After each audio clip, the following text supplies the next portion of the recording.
Hello and welcome to my first lore video. So with the new update, we got a new skin for the Huntress. And since the skin is based on a folktale and I'm all about this stuff, I really wanted to make a video on this. So let's dive into the old folktale of the wild old woman. The first clear reference to Baba Yaga appeared in a book about Russian grammar written by Mikhail V. Lomonosov in 1755, but it may have been passed down from word of mouth before that. I'm sorry about my pronunciation, guys. I don't speak Russian. The folktale is also shared by many different cultures, which influenced it differently as well. As such, there are many stories about Baba Yaga. In all, Baba Yaga is said to be part of over 70 tales. But let's start with the basics. So Baba Yaga comes from Slavic folktales. In some versions, she's an evil witch that lives in the woods, abducts children, and eats them, similar to the Hansel and Gretel fairy tale by the Brother Grimms.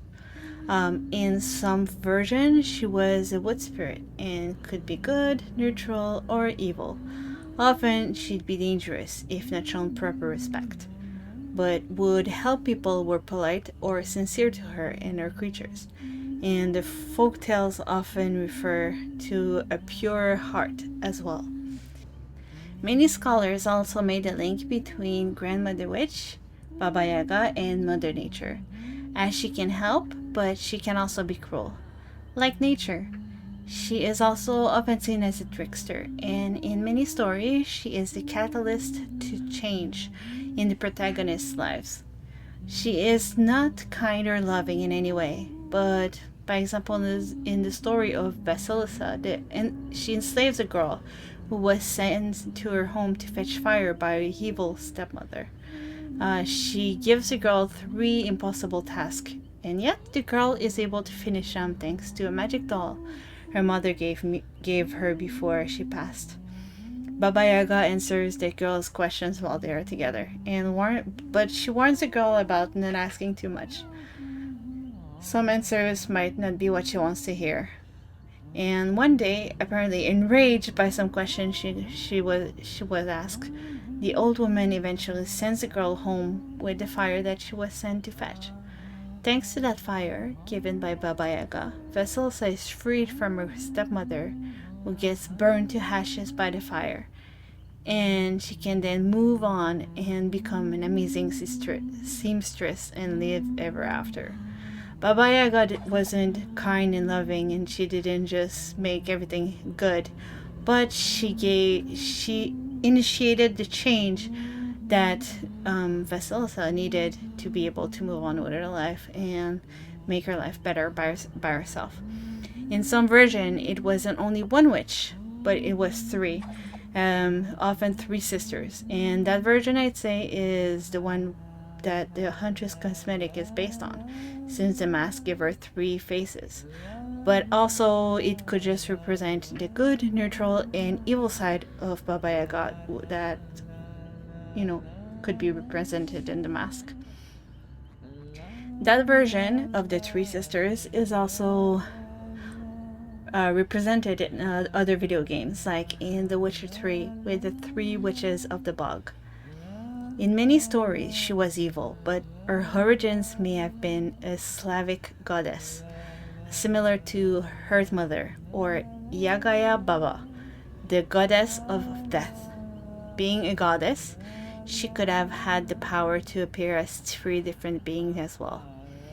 In many of the stories, Baba Yaga lives in a house standing on chicken legs that can relocate at will, sometimes with no door. In one legend, the house will not show its door until the magic words are told. Turn your back to the forest, your front to me. Kind of similar to the Behold the Mother of Forest, the deathless mother, nesting in dreams. Turn your back to the forest, hut, hut. Turn your front to me, hut, hut. From the Witcher Netflix series, huh?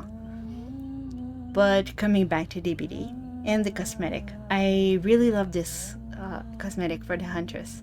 Not only is it from Slavic folktale with root in Russia where the Huntress is from, but she's a lady who was said to abduct children, just like a huntress had abducted little girls.